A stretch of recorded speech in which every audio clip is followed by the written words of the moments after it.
Tab Navigation est un type de navigation qui affiche plusieurs onglets en bas de l'écran, permettant aux utilisateurs de basculer entre différentes vues.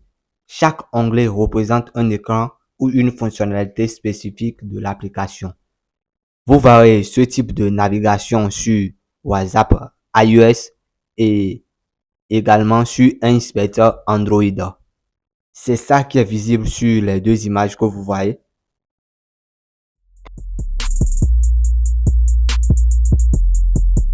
Pour utiliser ce type de navigation, nous allons toujours nous rendre sur le site de React Navigation. Ensuite, dans la section guide, vous verrez bottom tab. C'est la même chose. Vous cliquez dessus. Et là, on voit un exemple d'utilisation. C'est ça le menu d'en bas. Je navigue vers le bas et je vois la ressource à installer. Je vais copier cette ressource. J'irai dans l'invite de commande et je vais l'installer.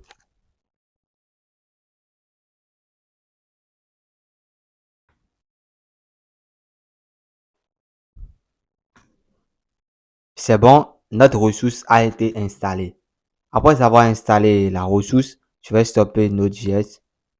Je stoppe et puis je repars dans l'invite de commande et je vais rouvrir à nouveau notre code pour que ça puisse prendre en compte la dépendance qu'on vient d'ajouter. Je ruine à nouveau. C'est bon, je viens de ruine. Je repars sur le site de React Navigation. En lisant la documentation, on nous montre comment utiliser ce type de navigation.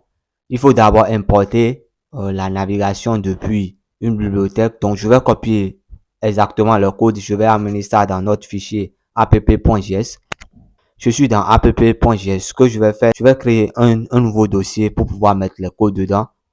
Peut-être vous en aurez besoin. Afin de différencier les différents scripts qu'on écrit, je vais créer dans le dossier composant, je vais créer dedans un dossier appelé navigation.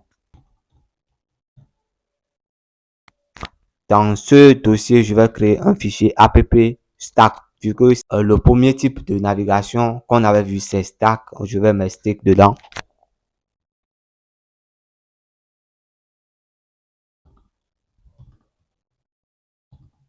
Ensuite, je copie l'ancien code. Je copie tout. Bon, pas .js, .app, .txt, puisque c'est du test.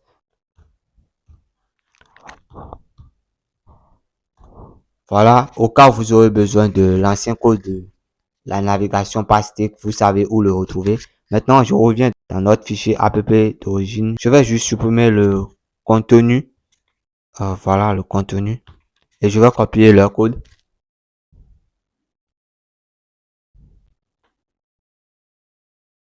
Voilà leur code que j'ai copié. Ils ont à créer une fonction myTab. Donc, je vais appeler cette fonction myTab dans notre composant. J'enregistre. Dans ce code, on voit deux écrans, home et puis sitting. Nous, on n'a pas sitting, donc je vais renommer second sitting.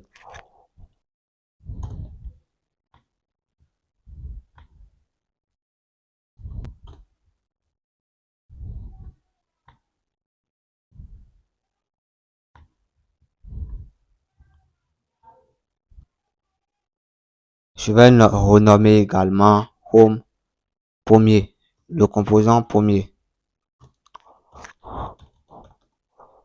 Donc, c'est le même principe qu'avant. Il faut créer une constante. Ici, la constante tab, c'est ça qui va nous donner les boutons du bas.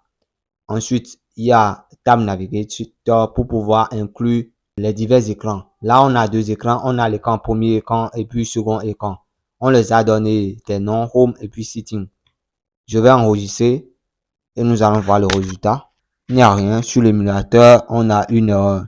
Je n'ai pas inclus notre code dans un conteneur de navigation. Donc, je vais faire appel à ce conteneur-là de navigation. C'est ça.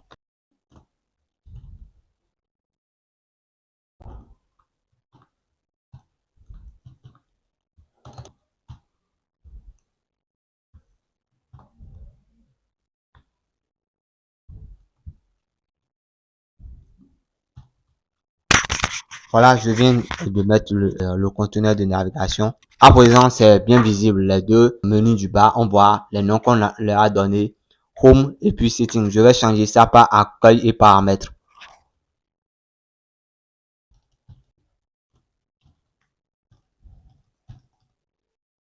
Ça a changé, mais on ne voit pas bien les icônes.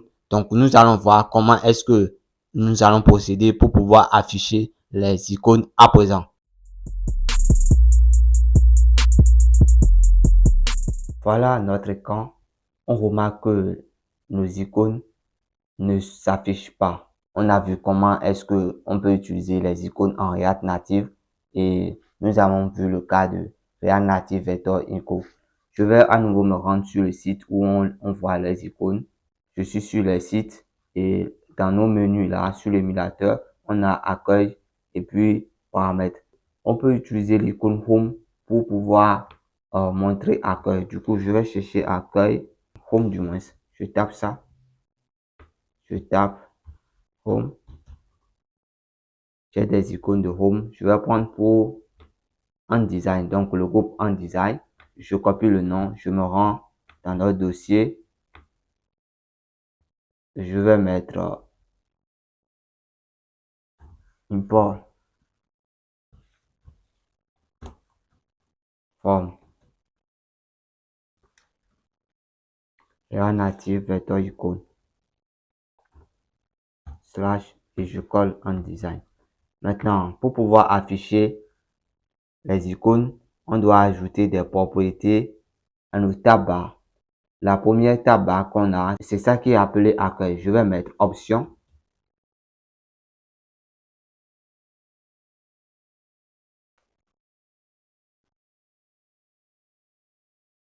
Ensuite, dans option, je mettrai tab bar icône. La propriété tab bar icône.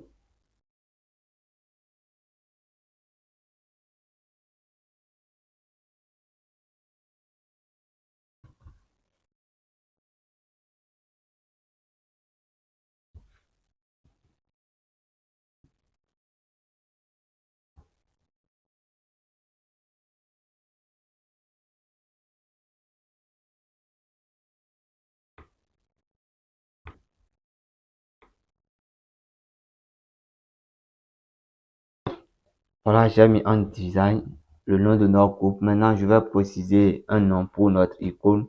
Name, c'est Home. Je mets Home. J'enregistre.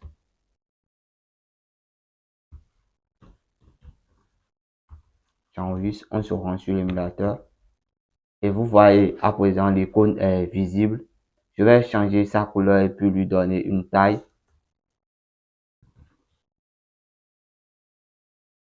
Couleur, je vais mettre black. Et je lui précise une taille.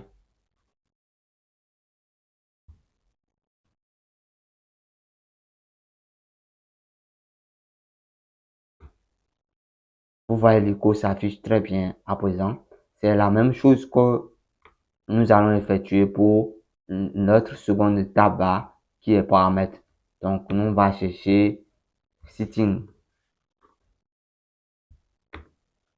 Au cas où vous ne connaissez pas le nom de l'icône que vous souhaitez utiliser pour défiler pour pouvoir l'avoir. Donc là, on a toujours un design qui propose setting. Donc, je vais copier exactement la même chose ici. Et je reviens dans... Je colle. Cette fois-ci, je vais changer le nom de l'icône par setting. Je me rends dedans. Voilà. Setting est bien visible. Voilà comment est-ce que on configure les icônes pour les différentes tab bars.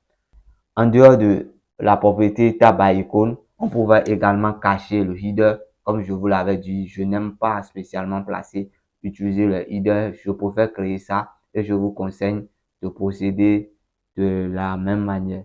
Du coup, je vais mettre header show. false. Je suis dans Setting, c'est pour ça. Je copie ça, je ramène ça sur le premier. Voilà. Ce n'est plus visible. Donc, au cas où vous aurez besoin de configurer un header pour votre écran, vous allez le créer vous-même. Toutes ces propriétés que j'ai utilisées sont visibles sur le site de React Native Vector Icon, c'est ça. Donc, en parcourant,